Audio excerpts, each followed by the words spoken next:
Getdik, hop getdik, davay getdik, hop ver, topa çık, bir ver. Ne bak, ne bak, kulak. Sen ne kadar sürətli oynasan, rəqibdən o kadar uzaq olacaksın.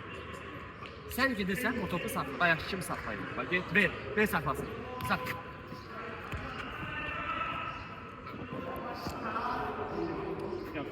Gel buraya.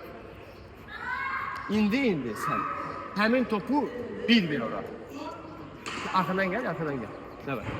Hop gitti, bir ver.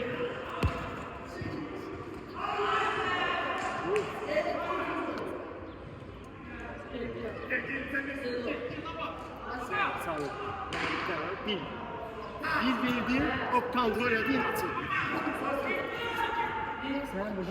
Her yerdə arxama baxırsan, yaxşı, getdin, hop getdin, bir verirsən, bir, hoppa, yaxınlaşdın bədən, əlasan, sol ayaq, hoppa, pas, getdin, hop, bir, pas, yaxınlaş, bədən quruluşu, arkaya bax, hoppa, pas, hop, bir, yaxınlaşdın, hoppa, yaxşı, hə, əlasan, sol, pas, bir, yaxınlaşdıq, kontrol, pas, kontrol edirsən, yaxşı, kontrol, getdin, hər yerdə kontrol, davay, ver, hop, bir, getdin, yaxınlaşdın, bədən, ay sağ ol, qəbul, pas,